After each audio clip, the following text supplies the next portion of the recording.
Hello, this is Mr. Huber. In this lesson, we're going to look at applications of exponential functions. We know that certain situations can be modeled by various different equations, like there's linear equations that can be modeled with situations that increase or decrease at the same rate. Okay, we know that there's a ball thrown in the air can be modeled by a parabola. So these exponential equations and graphs can help model things in different situations as well. So there are real life situations where we want to use an exponential model. So we see here, right, the basic format of our equation. Y equals a, and then in parentheses 1 plus r to the t. This should look familiar and like a y equals ab to the x. It's very similar to that, okay? We're going to have a starting amount, that's our y. Or excuse me, that's our total amount is our y. Our starting amount is a, right? That's our initial amount, what we start with, okay? Think about that in our y equals ab to the x. It was our y-intercept, right, when x was 0. So we started out. So at time 0, we're going to have a starting amount of something, okay? We're going to have a growth rate, so something's going up or down by some rate. And then t is the amount of time that growth, or we're going to see decay, is happening by, okay? Again, note that this is very similar to y equals ab to the x, okay? When we had our y equals ab to the x, right, we had the a value, we still have an a value. We have a b here is just the 1 plus r. If you add 1 plus whatever the r is, you're going to get a single number in the parentheses. That's going to be your b value, right? 1 plus r just replaces the b. Okay, and then instead of an x, we have a t, because we're talking about time. So we're going to use t to represent that's for a time. You could put an x there if you want and plug the time in for x. It's the same thing. Okay. The last thing to point out, and we want to make sure we're aware of, is that r is the percent. Okay, it needs to be divided by 100 to convert to a decimal. So for example, if we had 5%, that's 0.05. So when we write our equation, we'd have 1 plus 0.05. Okay, that 5%, 5 divided by 100 would be 0.05. We don't want to put the percent itself in. We want to put what that percent is as a decimal out of 100. All right? So keep that in mind. That's one of the big things we're going to do to write the equation correctly. And if you don't, you're going to probably get numbers and answers that don't make sense. You're going to be able to figure out pretty quickly, I screwed that up. Okay, so pay attention to whether your answer makes sense or not, because that can be an easy place to make that mistake. All right, let's look at an example here. So we have a collector car, 1953 Hudson Hornet. Actually, if you know the movie Cars, there's a Hudson Hornet in that movie. All right, so this sold at auction. The owner bought it in 1984 for $11,000, and it increased in value at 6.9% per year. We're going to write a function for this. So the first part of this is to be able to write the function. All right, so we're going to have y, the value of the car, is equal to our starting amount, $11,000. That's what he bought the car for. 1 plus, now our r, remember our r value here, we want to take this 6.9% and divide it by 100. So when we put into our equation, it's going to be 0.069 to the t. Okay, so that's y equals 11,000 times 1.069 to the t. Right, so y equals ab to the x. Y equals a b to the x. A is 11,000, b is 1.069, and the x we replace with the letter t because it's for time. So we can use this equation here to figure out if it's going up by that percent each year, okay, what the value of the car would be in 2004. So 2004.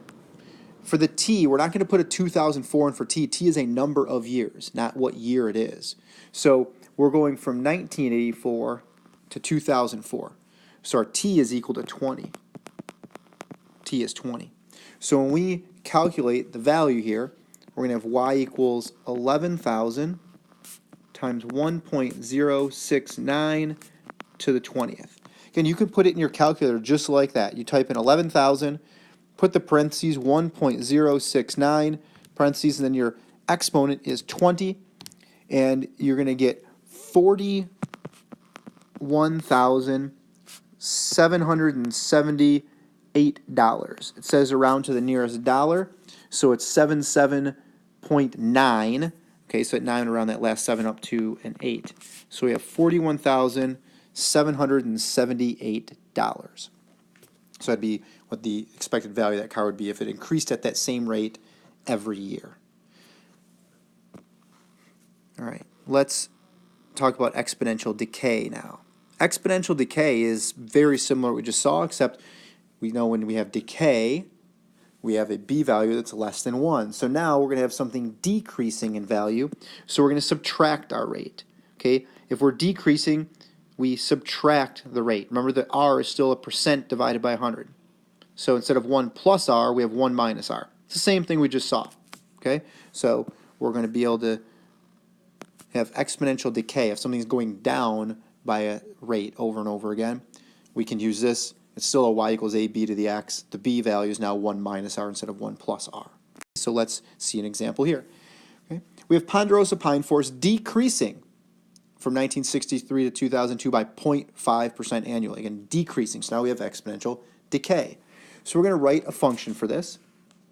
Okay, our function is going to be y equals 41 million. So trouble with that 4 there. So 41 million. Okay, 41 million. I'm going to say this is in millions. So the 41 we have to remember at the end is in millions. 41 times 1 minus 0.005 to the t. Okay, so when we do 1 minus 0.005, okay, we're going to get 0.995. So this is 41 times 0.995 to the t. Right? Our b value here is between 0 and 1. Remember, when this is greater than 1, we have growth. When this is between 0 and 1, we have decay. Our y equals ab to the x still holds true here. All right, so there's our function, and we could write in the end here, it might be useful to write in millions, right? Because it's not 41 acres, it's 41 million acres, right? So now, it's the nearest tenth. It says about how many million acres of ponderosa pine forest were there in 2002. So again, we need to go from 1963 to 2002. We're not going to put in 2002 as our exponent. We're going to put in 39 because this has been 39 years. So we're going to have y equals 41 times, not 1, we have a 0.995 to the 39th. Okay, so we're going to do 41 times 0.995 to the 39th, and we're going to have 33.71, so the 7 will stay a 7, rounding to the 10th. So that's 33.7 million, remember it's in millions, it's not 33.7 acres, it's 33.7 million acres. Label your answers, right? It's not $33.7 or just acres, it's 33.7 million acres. Right? Again, going down, we can see it decreased. It's going down by a set amount. We should be able to then, right, understand that it's going to be a decreased value, right? Understanding if something's going up or down. So if you do 1 plus r here and you get a number bigger than 41, you're, wait, it's going down. How did I get a number bigger than 41? Right? If you put in 2002 instead of 39 for the years, you're going to get answers way off and doesn't seem realistic if you're paying attention to those things. Okay, so make sure you are, and you'll be able to catch where you maybe are making some of those common mistakes. All right, trading places trivia. Who's the only broadcaster in baseball history to be traded for a player? Yes, a broadcaster, a person announcing the games, was traded for an actual player on the field. The only time this ever happened was for this fine gentleman here. I've actually met him before. It's Ernie Harwell. Wonderful man, wonderful broadcaster.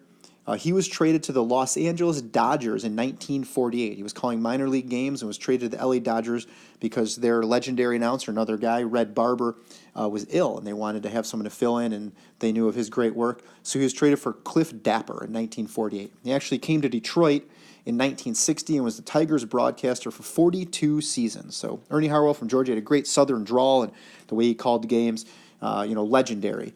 And he did pass away in 2010 at the age of 92.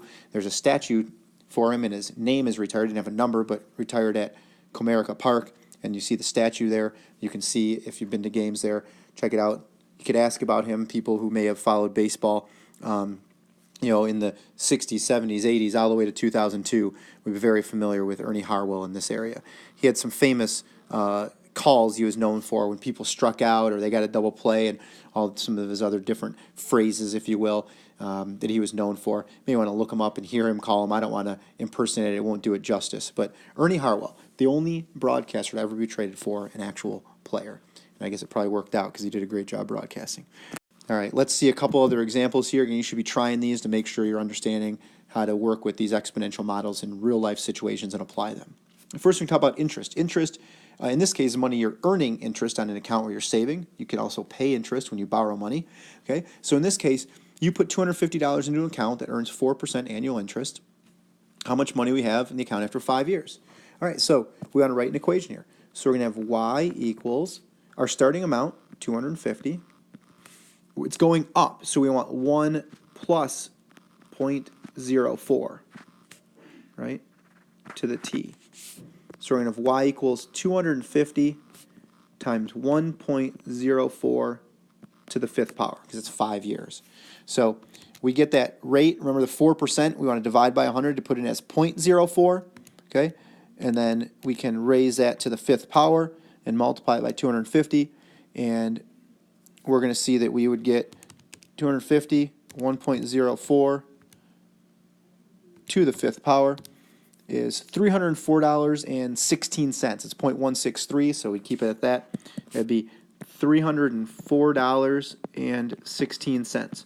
Yeah, it's a free $54 essentially. You invest the money, you got $54 just off the interest. Not too shabby.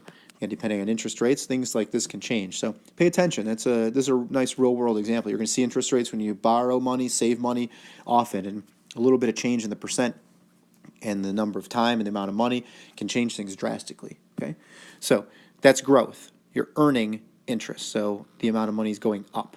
Okay, now we have a snowmobile that costs $4,200, and the value decreases by 10% each year. So decreases. We're going to see exponential decay in this case. So you want to write a model giving the snowmobile's value after t years. Okay, so we could put in y equals 4,200, 1 minus 0.1 to the t, right? 10% is 0.1, so that's 4,200 times 0.9 to the t. So in this instance, after 3 years, it's going to be 4,200 times 0.9 to the 3rd power. So after 3 years, it's going to be $4,200 times 0.9 to the 3rd power is going to be $3,061.80. Okay? And $3,061.80. It doesn't say it around any particular place, so that'd be our answer. Then the second part says estimate when the snowmobile will have a value. Snowmobile will have a value of $2,500. So a couple things you could do here. You could keep trying out values, okay, and guessing and checking and seeing, when does it, come out to $2,500. Or what you could also do is you could put it in as your y equals in your calculator. Put in y equals 4,200 times 0.9 to the x. And you often graph those. In this case, you don't necessarily want to graph. You want to look at the table. Okay? So above where it says graph on your calculator, to the lower right of your screen, you press second and then that graph button for table, and you'll see a table of values with a bunch of y values, x's and y's. So you could look for where the y value is 2,500. And if you do that, you're going to see it when x is 4, the y value is $2,755.60, and when x is 5, you get 2,480.1.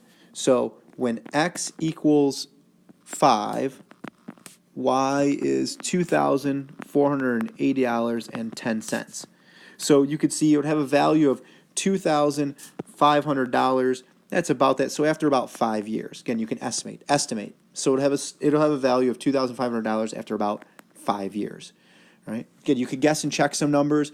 You can use the calculator and be able to use that table of values instead of the graph. And you could look at the graph and try and scroll on the graph to find the right amount. But the table of values is going to be pretty useful there as well. So you want to be aware of how to do these different types of things. with the calculator and with these different situations we could be presented. But the overall concept here is growth and decay in the real world. Similar to what we saw with growth and decay with the just y equals ab to the x equations, now that b value is either 1 plus r for growth or 1 minus r for decay. Remember to turn that percent divided by 100 to get that decimal amount to plug in there. And don't use an actual year, use the number of years for that t value.